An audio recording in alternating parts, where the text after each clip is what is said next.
In this episode of the podcast, I want to take a look at building a house.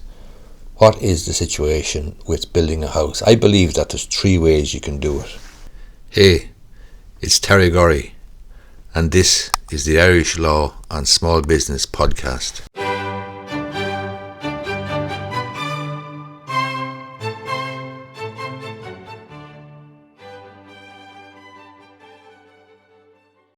I've seen quite a few inquiries on YouTube and other places as well about building a house in Ireland, and obviously I get queries then and questions from people myself on YouTube and Facebook and Instagram and so on. When it comes to building a house, there is 2 ways you can go. One is to build it yourself with direct labour and the various trades. Now, I've done that. I built apartments in Edgeworthstown in Longford, and it's a difficult, time-consuming activity which requires a fair degree of expertise. The areas though that you need to be concerned about, or the biggest issues you're going to come across, remember the buck stops with you. So let's assume, as I had, you have a site. So you have a site and you have planning permission. Firstly, the planning permission is absolutely key. After the planning permission, then you need to organise all the trades. You need to organise all the trades in the correct order, and then you need to organise all of the materials. And you need to have the materials coming at the right time. You need to have the right materials at the right time and the right trades at the right time. So it's a tricky enough project management situation. It is a logistical operation. It requires a fair degree of management and a fair degree of experience, because costs can quickly get out of control if you fail to manage it properly. But the biggest issue is the buck will stop with you. You'll be organising the trades, you'll be organising the labour, you'll be organising all of the materials, you'll be organising the roof, you'll be organising the supplies. And just to break it down then into the various sections, with a new build or building from scratch, you're looking at stage 1 would be the foundations or substructure. So substructure would essentially be the floor, be the foundations, be the footings and so on, and your concrete floor. The second stage then would be block work up to wall plate level.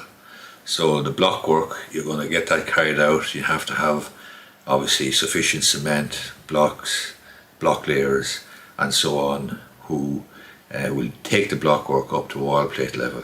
Wall plate then is, if you consider, for example, a bungalow or a dormer bungalow, wall plate is the top of the block work, and there's a wall plate, a wooden plate that goes round on the top of the block work on which the roof will sit and be fixed, and that's the wall plate level. The next stage then will be the roof. The roof is a huge job. In the particular project that I carried out in Longford, we bought the roofs from a company directly, and were delivered by a massive big loader, a big flatbed truck, etc., and a trailer, and we had to organise a crane then for a particular day. So even the organising of a crane and getting the roof lifted into place and so on is a tricky enough proposition, a tricky enough job. Always though, at the outset, you must be very, very conscious of planning permission and the supervision of the project by an architect. Now, when I say supervision, if you're building yourself as I was, the buck stops with you and you'll be supervising it. However, at various stages, you will have an architect, a so-called supervising architect, coming out to certify at various stages. So he or she may certify after they've inspected the pouring of the floor. They may even be present for that. They may inspect again after the block work or after the roof has been put on. But they will issue certificates at various stages to satisfy themselves that they can stand over it, and finally issue a certificate of compliance with building regulations and planning permission at the end. That's absolutely key. And the saying that the day you buy is the day you sell is true, but the day you build is the day you sell as well, because you must ensure that you do it properly. You must do it in accordance with the planning laws and the building regulations, and that's why your supervising architect, his or her inspection at various stages and signing off will be absolutely vital. And then there's the question, obviously, of providing the likes of a home bond or premier guarantee at the end of it. If you're a small one-off builder or whatever, like I was, getting into one of those schemes can be difficult enough. We got into premier but not home bond. That's another day's work.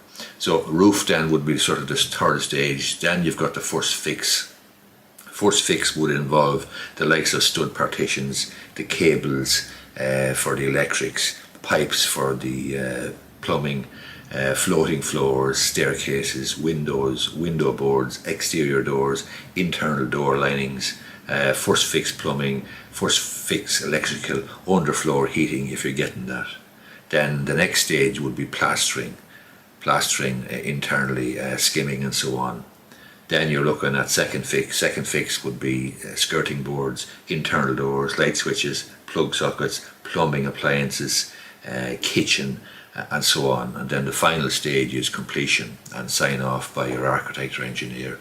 It's a big logistical effort. It's a big logistical job, and whether you're doing 8 apartments in a block like I did, or whether you're doing a one-off house in the country or whatever, it is a tricky enough task, and it can go wrong, obviously. I mean, everything can go wrong, I suppose, but it can be tricky and you need to be careful. So that's one way of building a house. You build it yourself, you use the trades, you manage the trade, you manage the project, you engage the trades yourself, you supervise them, you schedule them in proper time, and you schedule all the materials and so on.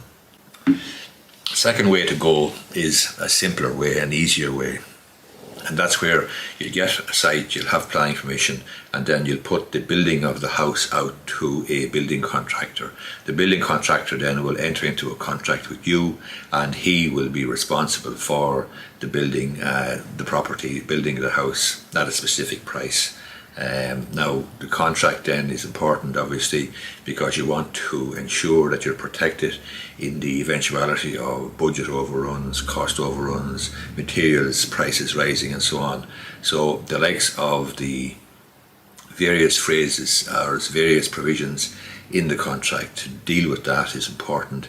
Standard enough building agreement would do, building contract, but that is a slightly less stressful situation than building yourself, because you're simply entering into a contract with a building contractor who will build your one-off house for a specific price.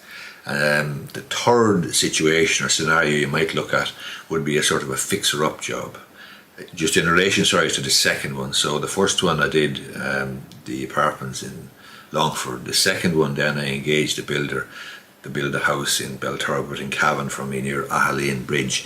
And the third situation, the third scenario then is one where it's a fixer-up situation. I bought an old cottage, a black stone cottage, a story and a half or whatever, very much of its time between Kinnegad and Edenderry on that road, and did it up myself. And the likes of that sort of a project, a sort of a fixer-up situation, that can be a serious money pit. It can go well, but you really need to know what you're doing, and you really need to know at the outset the extent of the work that you need to carry out. So you might look at a very, very quaint property, quaint cottage, nice black stone, etc., etc. But when you go to develop it and turn it around to the point where you're able to sell it and sell it at a profit, then you could be looking at drilling or boring for a new well.